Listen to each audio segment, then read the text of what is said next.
Welcome to சிவிக்குட்டி channel. நான் இன்றைக்கி carrot chutney எப்படி செய்கிறதுன்னு செஞ்சு காமிக்க போகிறேன்.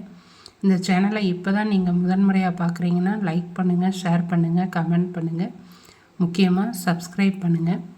வாங்க வீடியோக்குள்ளே போய் பார்த்துடலாம். இந்த கேரட் சட்னி செய்கிறதுக்கு நான் முதல்ல ஒரு வானிலையில் 1 ஸ்பூன் ஆயில் சேர்த்துக்கிறேன். அது கூட 2 ஸ்பூன் கடலைப்பருப்பு, 2 ஸ்பூன் உளுந்தம்பருப்பு சேர்த்துக்கிறேன். இதை நல்லா வதக்கி விட்டுட்டு அது கூட ஒரு 6 வரமிளகாய் சேர்த்துக்கிறேன். கேரட் இனிப்பாக இருக்கிறதுனால கொஞ்சம் காரம் தூக்கலாக சேர்த்தா தான் நல்லாயிருக்கும். அது கூடவே ஒரு சின்ன நெல்லிக்காய் சைஸ் அளவு புளியை சேர்த்துக்கிறேன். இப்போ இது மூணையும் நல்லா வதக்கி எடுத்துக்கலாம்.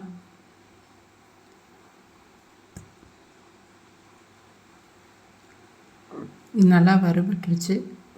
கரிஞ்சு போகாமல் நல்லா செவந்த உடனே ஒரு பாத்திரத்தில் மாற்றி எடுத்து வச்சுக்கலாம்.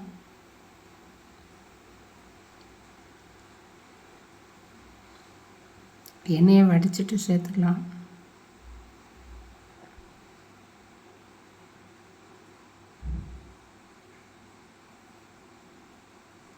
இப்போ அதே வானிலையில் ஒரு 2 ஸ்பூன் கடலை எண்ணெய் சேர்த்துக்கலாம். அது கூட ஒரு 15 பல் பூண்டு, ஒரு 150 கிராம் சின்ன வெங்காயத்தை உரித்து சேர்த்துக்கலாம். அது கூடவே ஒரு சின்ன துண்டு இஞ்சியை பொடியாக நறுக்கி சேர்த்து வதக்கிக்கலாம்.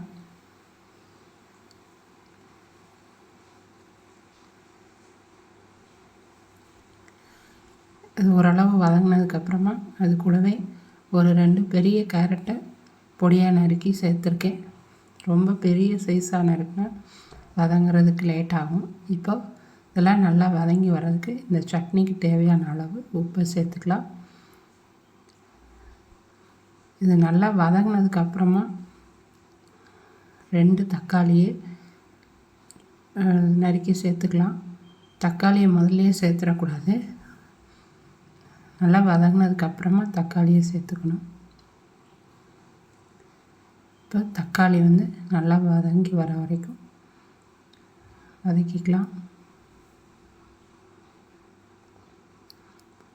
இப்போ ஓரளவு வதங்கியிருக்கு.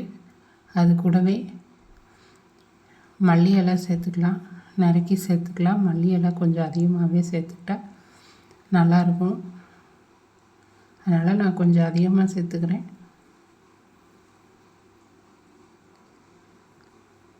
இதெல்லாம் நல்லா ட்ரை ஆகிற அளவுக்கு, தண்ணியெல்லாம் வற்றி வர அளவுக்கு நல்லா வதக்கி எடுத்துக்கலாம்.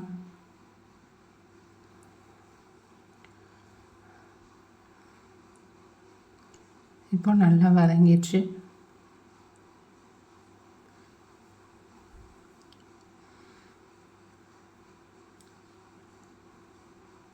நல்லா வதங்கி வந்துடுச்சு. அடுப்பை ஆஃப் பண்ணிவிட்டு ஆற வச்சு ஒரு மிக்ஸி ஜாரில் சேர்த்து அரைச்சிக்கலாம். முதல்ல இந்த பருப்பும் வரமிளகாயையும் சேர்த்து அரைச்சிக்கலாம். குறப்பாக அரைச்சிக்கிட்டு அதுக்கப்புறமா கேரட்டை சேர்த்துக்கலாம். நீங்கள் விருப்பம் இருந்தால் தேங்காய் கூட சேர்த்து அரைச்சிக்கலாம். தேங்காயை துருவி கடைசியாக சேர்த்து ஒரு வதக்கிட்டு அப்படியே ஆற வச்சு அரைச்சிக்கலாம். நான் தேங்காய் சேர்க்கலை. இப்போ இது எல்லாத்தையும் சேர்த்து நல்லா அரைச்சி எடுத்துக்கலாம். தண்ணியெலாம் எதுவும் விட தேவையில்லை. தண்ணி விடாமல் நல்லா கெட்டியாக அரைச்சி எடுத்துக்கலாம். இப்போது அரைச்சி எடுத்துட்டு வந்தாச்சு. ஒரு பாத்திரத்தில் மாற்றி எடுத்துக்கலாம்.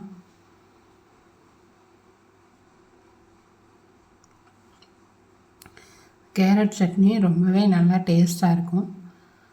இப்போது அதுக்கு ஒரு தாளிப்பு ரெடி பண்ணிக்கலாம். கொஞ்சமாக எண்ணெய் சேர்த்துட்டு கடுகு, கருவேப்பிலை இல்லை நீங்கள் என்கிட்ட இல்லை சேர்க்கலாம், நீங்கள் சேர்த்துக்கோங்க. 2 வரமிளகாயை கிள்ளி சேர்த்துக்கலாம். கொஞ்சமாக பெருங்காயத்தூள் சேர்த்துக்கிறேன். இப்போ இதெல்லாம் இந்த தாளிப்பை சட்னியில் சேர்த்துக்கிறேன். இந்த கேரட் சட்னி ரொம்பவே சத்தானதும் கூட. எல்லோரும் நல்லா விரும்பி சாப்பிடக்கூடிய சட்னி தான். நீங்களும் செஞ்சு பாருங்கள்.